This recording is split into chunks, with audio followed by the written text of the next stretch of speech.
નમસ્કાર, આપ જોઈ રહ્યા છો નેશન પ્લસ ન્યૂઝ. હું છું આપની સાથે હિરેલ પંડ્યા. ગીર સોમનાથ જિલ્લાના વેરાવળ પંથકના નવાપરા ગામે એક વાડી વિસ્તારમાં આવેલ 50 ફૂટ ઊંડા કૂવામાં એક કદાવર દીપડો અચાનક ખાબક્યો હતો.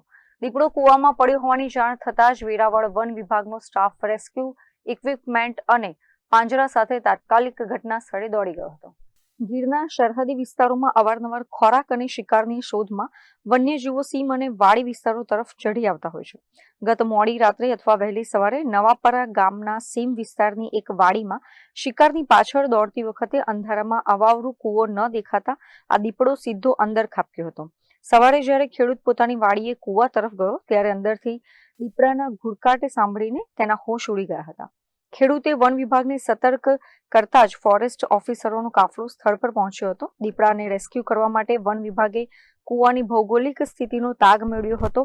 કૂવો આશરે 50 ફૂટ જેટલો ઊંડો હોવાથી રેસ્ક્યુ ઓપરેશન અત્યંત પડકારજનક હતું. વન વિભાગના શૂટર્સ અને ટ્રેકર્સની હાજરીમાં કૂવાની અંદર દોરડું અને ખાટલો ઉતારીને દીપડાને બહાર લાવવાની કામગીરી શરૂ કરવામાં આવી હતી. આખરે વન વિભાગની કુશળ ટ્રીકના કારણે દીપડાને કૂવાની બહાર લાવીને પાંજરામાં પૂરવામાં આવ્યો હતો. અત્રે ઉલ્લેખનીય છે કે દીપડાને કોઈ ગંભીર આંતરિક ઈજા થઈ છે કે કેમ તેની ચકાસણી કરવા અને કૂવાના પાણીના કારણે તેના સ્વાસ્થ્ય પર કોઈ અસર ન થાય તે હેતુથી વન વિભાગ દ્વારા તેને તાત્કાલિક ખાસ વાહનમાં અમરાપુર એનિમલ કેર સેન્ટર ખાતે ઓબ્ઝર્વેશન હેઠળ ખસેડવામાં આવે છે. વન વિભાગની આ ત્વરિત અને શિસ્તબદ્ધ કામગીરીને પગલે વાડી વિસ્તારના ખેડૂતોએ હાશકારો અનુભવ્યો છે અને વન કર્મીઓની આ બહાદુરી ભર્યા ઓપરેશનની સોશિયલ મીડિયા પર પણ સરાહના થઈ રહી છે.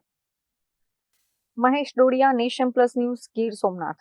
સમાચારોના સતત અપડેટ મેળવવા માટે અમારી નેશન પ્લસ ન્યૂઝની યુટ્યુબ ચેનલને સબસ્ક્રાઇબ કરો, બેલ આઇકન દબાવો અને જોડાયેલા રહો ફેસબુક, ઇન્સ્ટાગ્રામ અને ટ્વિટર પર.